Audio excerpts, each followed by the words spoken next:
오늘의 헤드라인 뉴스, 그 뉴스의 주인공을 만나봅니다. KBS 1라디오 안녕하십니까? 홍지명입니다.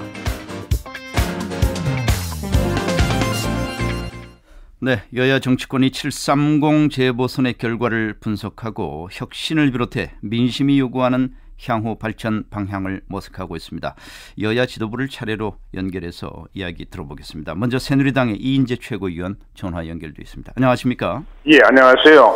이 최고위원께서는 이번 선거 결과 어떻게 평가하십니까? 예, 이번 선거는 이제 세월호 충격 때문에 우리 경제, 특히 민생 경제가 완전히 바닥으로 깔아앉았지 않습니까? 한 예. 3달 이상요. 예. 그런데 그런 가운데 우리 새누리당하고 정부는 경제 살리겠다는 것을 이제 캐치프레이즈로 내걸고 행동을 했고요. 그런데 야당은 네. 이 오히려 반대로 그 책임론만 이제 제기하면서 오히려 그걸 볼모로 해가지고 이 민생 경제 법안 이런 거 전부 다 보이콧 해버리고 네. 여기에 대해서 우리 국민들이 이제 실망했다. 반응을 보이신 거라고 네. 이렇게 생각합니다. 예. 그런데 사실 여당이 잘했다라기보다는 예. 야당이 잘 못한 그 반사 이익이 컸다 이런 얘기들 많이 하거든요. 그런 부분에 대해서는 어떻게 보십니까? 제가 지금 말씀드린 것처럼 예. 이 국민들 절대 다수는 경제를 살려야 된다. 지난 2, 4분기 그러니까 4, 5, 6월 3달 동안 3%가 성장이 돼야 정상이거든요. 예. 근데 0.6%밖에 성장이 안 됐습니다. 그래서 이제 우리 국민들은 빨리 이제 이 충격을 벗어나서 경제를 살리는 데 매진을 해라. 예. 이 요구를 하고 계신데 전략을 잘못 채택한 겁니다. 그 자꾸 책임 원인을 이렇게 저렇게 해야 되겠다고 이제 주장을 하고 나오니까 예, 우리 국민들이 거기에 대해서 이제 화를 내신 거죠. 예. 선거의 여왕이라는 이 박근혜 대통령의 도움 없이 선거에서 이겼다는데도 나름 당에서 좀 의미를 부여하고 계십니까? 예, 이제 대통령께서는 유세를 하실 수가 없으니까. 그렇죠. 네. 예, 그러니까 이제 자생력을 가지고 대처를 해야 되죠. 예. 네. 그래서 그거는 이제 하나의 과거에 이제 대통령께서 당 대표하고 하실 때 그때 이제 국민 지지가 높고 하니까 다니면서 유세를 해주면 이제 표가 불어나는 게 보였지만. 네. 지금은 이제 그게 불가능하니까 당이 이제 어떤 정책을 가지고 국민 여론을 정확하게 읽고 이번에 하여튼 경제를 살릴 수 있도록 좀 도와주십시오. 예. 이렇게 해서 저희들은 이제 이 위기를 넘겼고 야당은 그 민심을 거슬러 가지고 이제 자꾸 경제를 외면하고 네. 자꾸 이제 그 책임 추궁론으로만 들어가니까 이제 그런 심판을 받았다고 알겠습니다. 생각합니다. 예. 이 최고위원께서는 이런 말씀하셨습니다. 과연 우리 새누리당은 문제가 없는 것인가? 혁신과 진화를 멈추지 말아야 한다. 이렇게 강조를 하셨는데 이건 어떤 걸 경계한 말씀이십니까? 그러니까 이번 보궐선거 승리에 취해가지고 우리 국민들한테 그렇게 지난 전당대회 때 주 키워드가 이제 혁신하고 개조 아닙니까? 예. 이거 세월호 충격이 우리 국민들을 통해서 이제 국가 개조하라 이런 명령이 지금 지배하고 있고요. 네. 근데 이런 그 국민들의 명령이나 시대적인 그 요구를 잠시도 외면하면 안 되고 계속해서 우리 당 내부부터 우선 혁신을 하고 네. 낡은 행태나 이런 이 잘못된 이런 것들을 전부 뜯어 고쳐가지고 네. 현대적인 정당을 빨리 개조하는 걸음을 멈추면 안 된다. 예. 당의 재정을 투명하게 공개해야 한다. 이것도 지금 당의 그 현대적인 정당의 모습을 갖추는 그 맥락에서 말씀하신 겁니까? 아니, 첫 출발입니다. 왜냐하면 당의 재정이라는 건 말하자면 조직의 우리 몸의 피와 똑같지 않습니까? 예. 피가 골고루 잘 흘러야 건강해지고 자꾸 성장을 하는데 이 당의 재정이 제일 낙후되고 어두운 측면입니다. 우리 당뿐만 아니라 야당도 마찬가지고요. 당의 재정의 수입원은 전부 다 대부분이 국민 세금이고, 예. 그 다음에 당원들의 피땀 흘린 당비입니다, 당비. 네. 그래서 이 돈은 한 푼도 헛되게 써서는 안 되고 몰래 써서는 안 되는 거예요. 근데 지금 여당이고 야당이고 예산 편성도 안 합니다. 그냥 완전히 주먹 구구식으로 주머니 돈 쌈짓돈처럼 과거에 권위주의 시대 에서 크게 벗어나지 못하고 아니, 있어요. 당의 그 재정을 감사하는 그런 기구가 없습니까? 감사기구는 있습니다. 예산결산위원회로 감사기구가 있지만 그건 아주 형식적이고요. 네. 예, 그래서 이 국회에서 국민 세금 정부가 예산 편성하고 국회에서 심의하고 다 공개되고 사용한 것도 다 국정감사나 이런 걸 통해서 공개하지 않습니까? 그런데 당 재정도 이게 전부 다 국민 세금인데. 알겠습니다. 예, 그게 안 되고 있어요. 그래서 그걸 이제 빨리 현대적으로 고치자 이렇게 주장하는 겁니다. 예. 당직 인선이 끝나자마자 바로 혁신기구를 출범시켜야 된다 예. 이런 말씀도 하셨는데 예. 사실 지금 저 이준석 위원장이 이끄는 새바이 그러니까 새누리를 바꾸는 혁신위원회가 있지 않습니까? 이것하고 무슨 성격이 다른 위원회가 또 필요합니까? 그렇습니다. 이제 그 위원회는 비대위 시절에 만들어졌는데 그게 나쁘다는 게 아니고 예. 그거보다도 훨씬 더 근본적으로 당을 혁신하고 개조하는 그런 그 기구를 만들어내야 됩니다. 그래서 이제 전당대회를 통해서 새 지도부가 등장하지 않았습니까? 예. 대표를 비롯해가지고 그래서 우리 국민들이 요구하는 또 시대의 변화가 요구하는 여기에 맞춰가지고 당을 근본적으로 바꾸는 그 계획을 세워서 하나하나 좀 추진을 해야 되지 않습니까? 그런 아주 당 안팎의 그야말로 이 전문가들로 구성된 그런 혁신 기구를 만들어서 아주 집요하게 이게 막 하루 이틀이 되는 게 아니고요. 한 몇 년을 계속해서 할 수 있는 이런 기구를 만들어서 활동을 시작해야 됩니다. 기구가 이것저것 여러 개가 생기다 보면 동력이 좀 분산되고 내부 구성원들도 좀 혼란스럽지 않겠습니까? 그렇지 않습니다. 이것은 이게 이제 이걸 못하면은 이번 이 기회를 놓치면은 정말 큰 문제가 생깁니다. 이 후진성을 극복하고 현대적인 과학적인 정당으로 탈바꿈을 해야 우리나라가 이렇게 커진 나라인데 이거 어떻게 끌고 가겠습니까? 자, 재보선을 통해서 민심이 민생 경제 좀 살려라 이런 데 있다는 건 지금 확인을 했단 말이에요. 여야가 모두. 이 최고위원께서는 그중에서도 규제 혁파를 좀 중요하게 보신다고 들었습니다. 규제 혁파의 이유는 뭡니까?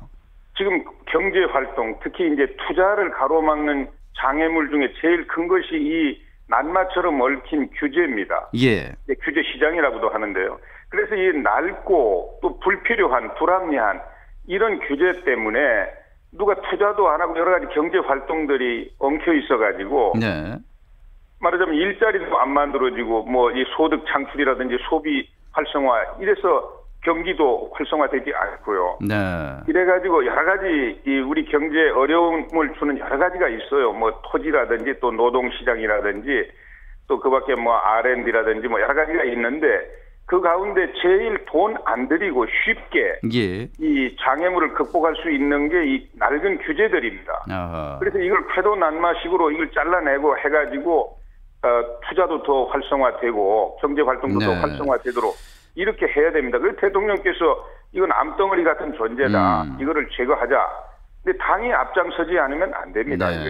그런데 어떻습니까? 세월호 사고 이후에 규제 완화 추진 동력이 좀 상당히 타격을 입었다 이런 얘기 들립니다. 예를 들어서 무슨 설령도 늘려주고 선박 증개축도 허용하고 이런 규제 완화가 사고를 불러왔다 이런 얘기도 있어서 그렇습니다. 사회 분위기가 어떻습니까? 규제 완화 쪽으로 가기가 좀 괜찮겠습니까? 그렇지 않습니다. 규제는 규제도 다 핑계가 있어요. 좋게 말하면 명분이고 나쁘게 말하면 핑계인데 안전이라든지 또는 이 안보라든지 또는 평등이라든지 환경이라든지 여러 가지 핑계가 있는데요.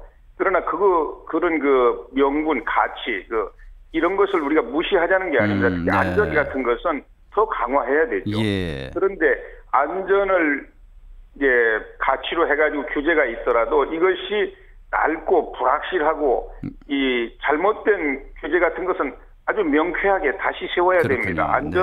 안전이라는 가치는 희생하지 않더라도요. 그리고 그 밖에 다른 여러 가지 핑계를 가지고 잘못되어 있는 그 규제들은 지금 전부 걷어내야 됩니다. 알겠습니다. 그리고 세월호 얘기가 나온 김에 좀 질문을 드리면 지금 세월호 국정조사 파행 중입니다. 청문회도 지금 일단 무산이 됐고요. 지금 이를 두고 새누리당이 선거에서 이기니까 세월호 문제를 좀 등한시하는 것 아니냐 이런 지적도 있습니다. 실제로 그런 분위기가 있습니까? 그렇지 않습니다. 저희들 뭐 선거 과정에서도 이 문제는 원칙대로 잘 대응을 했고요. 예. 지금 이제 아까도 좀 말씀드렸는데 야당이 너무 정략적으로 이 문제를 접근하기 때문에 지금 여러 가지 파행이 오고 있습니다. 세월호 이걸 제일 수습을 하고 책임을 중하고 또 유가족들 빨리 이 정신적인 아픔을 치유하고 정상으로 돌아가실 수 있도록 해야 되는 제일 큰 책임이 정부 여당에 있지 않습니까? 네. 그래서 저희들은 그런 무거운 책임감을 가지고 임하고 있고, 그러나 이제 원칙을 훼손할 수 없으니까요. 지금 이제 국정조사에서 청문회가 파행이 되고 있는데, 청문회 지금 증인 문제 때문에 그렇지 않습니까? 이 증인 문제는 어떻게 보십니까? 다른 건 다 좋습니다. 그런데 예. 지금 이제 야당이 자꾸만 청와대를 표적으로 해가지고 비서실장이 이미 뭐 2차례인가 3차례 국회에 와가지고 여러 곳에서 한 20시간 정도 증언을 했는데 네. 거기를 또 불러내야 되겠다. 그 다음에 이제 대통령 아마 일정을 담당하는 무슨 비서관을 불러내야 되겠다. 예. 아니 대통령 하루 종일 뭘 했는지 그거를 왜 밝히려고 하는 것입니까? 그거는 정치 도의나 상식에 반하는 거 아닙니까? 네. 그리고 청와대는 정치적인 최고 책임의 위치에 있는 것이고 구체적인 이런 안전사고를 어떻게 지휘하느냐 하는 건 청와대가 직접 하는 것은 아니지 않습니까? 예. 윤일병 사건 책임을 지고 어제 육군참모총장이 물러나겠다고 했고 유병원 시신 감식과 관련해서는 경찰청장도 물러나겠다고 했습니다. 예. 어떻게 보셨습니까? 예, 정말 너무 끔찍하고 불행한 사건인데요. 그런데 이제 이런 것은 우리가 원인을 잘 분석을 해가지고 근원적인 처방을 게을리해서는 안 된다고 생각합니다. 예. 물론 책임질 사람은 책임을 물어야 되지만 뭐 참모총장, 경찰청장 물러나게 하는 걸로 이 뭐 문제가 해결되는 거 아니지 않습니까? 네. 그래서 특히 이제 윤일병 사건 같은 경우는 말하자면은 군내 기강이 지금 많이 회의가 돼가지고 네. 그러니까 전후에도 상실이 되고 그러니까 폭력 같은 이런 사태가 난무하게 되고 이래서 일어난 불행한 사건입니다. 그래서 우선 군의 기강부터 바로 잡아야 되고요. 그 다음에 이런 말하자면 네. 폭력이 인권이라는 가치가 짓밟히는 이런 영역이 뿐만 아니라 우리 사회 구석구석에 많이 있습니다. 예. 그래서 인권을 우리 사회의 중심적인 가치로 똑바로 세우고요. 그다음에 인권을 침해하는 행동에 대해서는 강력한 저항을 할 수 있는 이런 면역력을 키워줘야 됩니다. 예. 이번에도 윤일병이 그렇게 왜 당하고 있습니까? 당당하게 저항을 했어야 되는데 그런 저항력이 많이 그래서 앞으로 여러 가지 이런 우리 사회가 하여튼 인권을 최고의 가치로 하는 이런 사회로 건강하게 만들어 나가자. 오히려 그런 알겠습니다. 계기가 돼야 된다고 생각합니다. 지금 여야 의원들 2명 또는 3명이 검찰의 수사 대상에 올라와 있고 오늘도 소환되는 분도 있다고 그러는데 정치권에 대한 하나의 사정의 신호탄으로 보십니까? 저는 정치권이 법의 예외는 성역은 아니지 않습니까? 정치권이든 어디든 모든 사람은 법 앞에 평등한 것이니까요. 예. 그게 이제 법치주의의 기본입니다. 그래서 그거는 지금 여러 가지 다른 정치적인 시각에서 이렇게 접근하려고 하는 기미도 보이는데 저는 그건 잘못된 것이라고 생각하고요. 네. 모든 것이 다 법치주의의 정신 아래 이렇게 문제가 해결돼 나가야 된다고 잘못되는 게 있으면 국회의원도 예외가 아니다. 그런 말씀이시죠? 성역을 있을 수가 없죠. 예, 알겠습니다. 네, 말씀 잘 들었습니다. 예, 감사합니다. 새누리당의 이인재 최고위원이었습니다.